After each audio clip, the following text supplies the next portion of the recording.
Hi, I'm Laura Lumpy, the CEO of the Quincy Institute for Responsible Statecraft. Today, we're going to present the 2021 Quincy Award for Responsible Statecraft. We launched this award last year to honor the person or organization who's done the most to advance our mission. Our mission is to fundamentally reform U.S. foreign policy and move it away from an over-reliance on use of force and endless war and toward energetic and effective diplomacy. This year, we're honoring 5 sitting members of Congress who have introduced legislation that will fundamentally reform Congress's war-making powers. Those 5 are Senator Bernie Sanders, Senator Mike Lee, Senator Christopher Murphy, Congressman Jim McGovern, and Congressman Peter Meijer. Earlier, my colleague Kelly Vlahos, the editorial director of Responsible Statecraft, sat down with Congressman McGovern and Meijer to talk to them about why they undertook this important initiative. Let's give it a listen. Thank you so much, Congressman McGovern, Congressman Meijer, for being with us today. I know it's a busy schedule for you, and we're in this historic Rules Committee room, and thank you. We are honoring you today for your work on the National Security Reforms and Accountability Act, which would make some structural changes and strengthen the constitutional role of Congress in exerting control over executive war powers. Before talking about the law itself, I'd like to hear a little bit about why both of you have come to this issue and why you're choosing to focus on this effort now, together as a bipartisan effort. So I'd like to start with you, with Congressman McGovern. You are a 12-term Democratic member of Congress and play a key role in your party's leadership. Throughout your career, you have been a vigorous leader of human rights.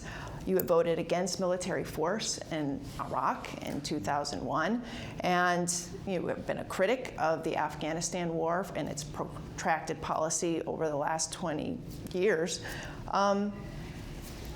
You have a lot of power in the committee. Why are you choosing to focus on the war powers issue, and why choosing to work with Congressman Meijer in a bipartisan fashion to advance that?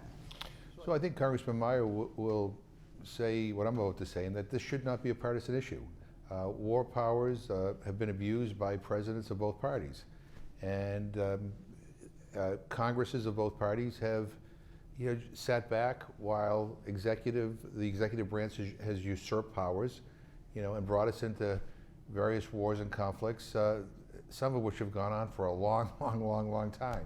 It's very easy to get into wars around here. It's awfully difficult to get out of wars. And the Constitution is clear.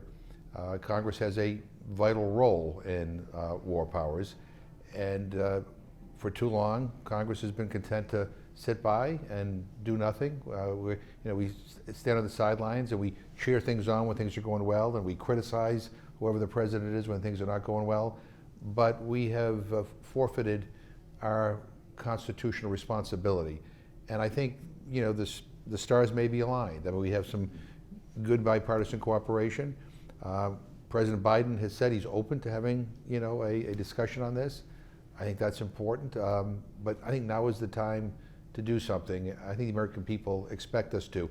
And by the way, to the men and women who serve our country, they deserve a hell of a lot better from Congress than us being on the sidelines.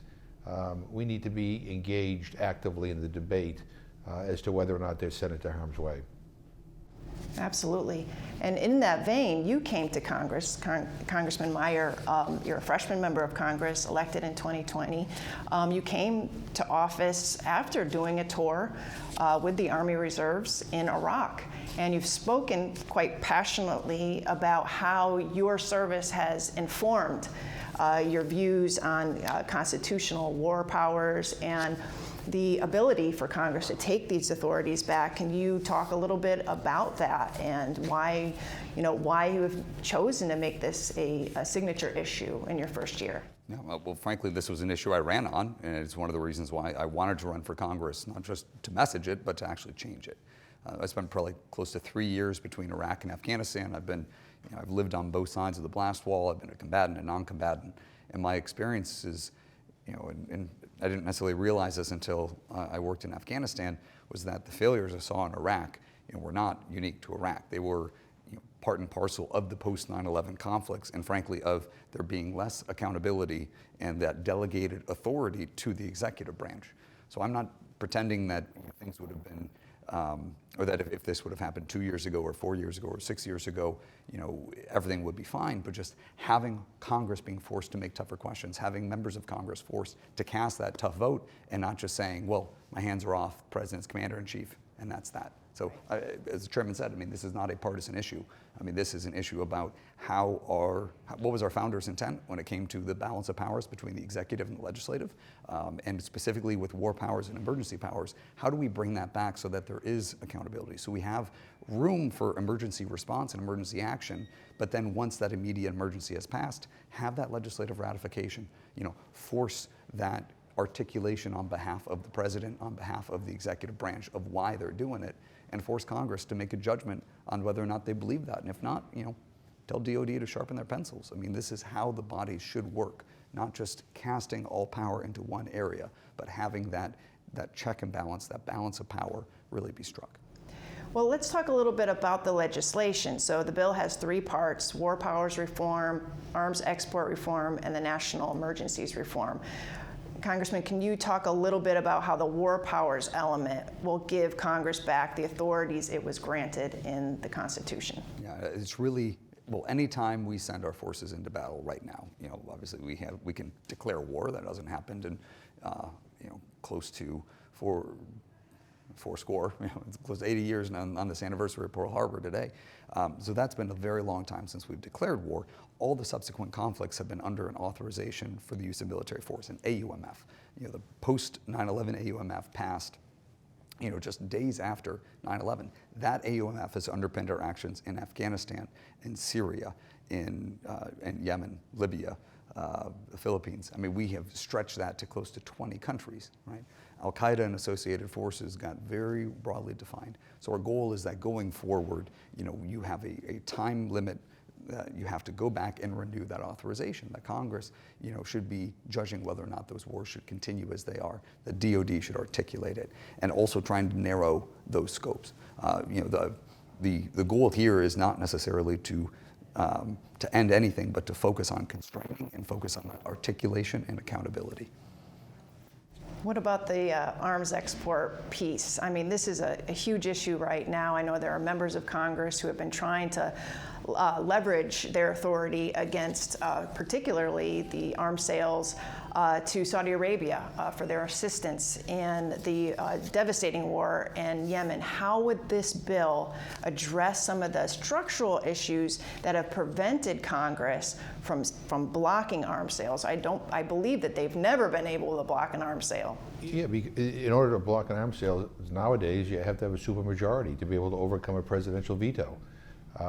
And that's very difficult to do, obviously. What our bill says is that you have to have an affirmative vote. The majority should decide.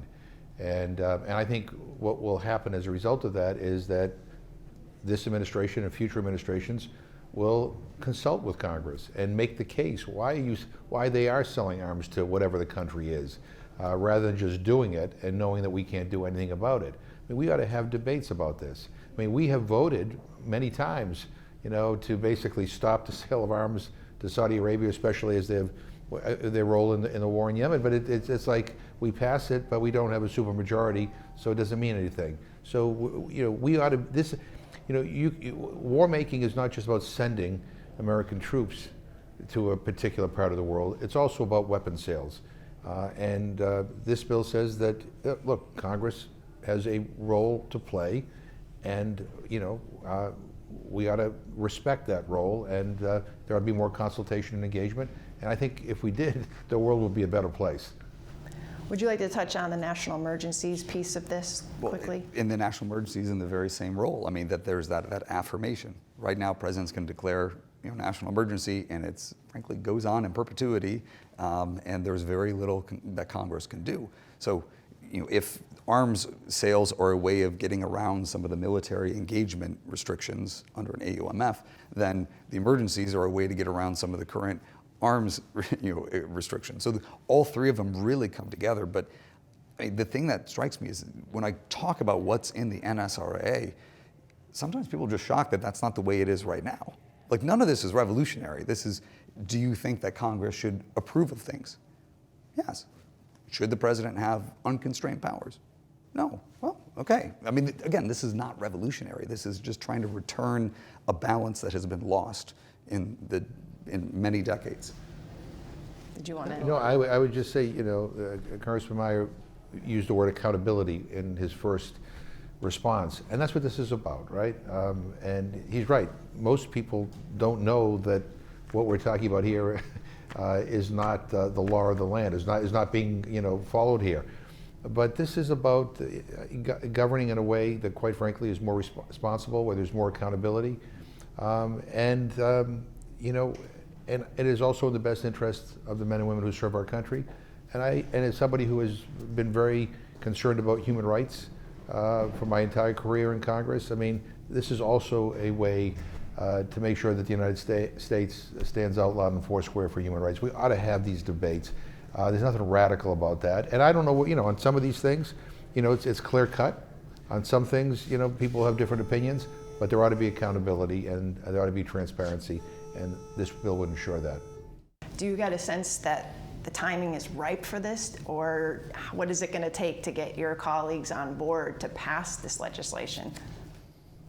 I think strategically the timing is right. Tactically, it may, you know, be a different process. Yeah. And look, you know, one of the committees it's referred to is the Rules Committee, which I chair, right? So we've already done some preliminary hearings on the topic. Mm-hmm. You know, we've invited a lot of the NGOs that have been very helpful in helping us draft this legislation. We respect their input, but we're gonna move in this committee. I'm working with other chairs. We're working in a bipartisan way. I mean, there'll be Democrats and Republicans who, you know, will support this. I'm sure there'll be Democrats and Republicans who might say, "Well, I don't know if I want to do this," but strategically, this is the right time. Mm-hmm. I think the stars are aligned. As I said, President Biden said he's open to this. Mm-hmm. So I think, you know, next year we're going to do all we can to move this to the House floor for a vote. Absolutely. Well, thank you so much for joining me here. I know that everyone listening really appreciates what you're doing for this bill, for war powers, and hope we'll see you on the other side of this debate. Oh, look forward to it. That was great. Thank you, Kelly. Thanks so much for joining us. The Quincy Institute has just turned 2 years old. We couldn't have done half as much as we've done without your support. Thanks so much for accompanying us on this journey. We look forward to seeing you again real soon.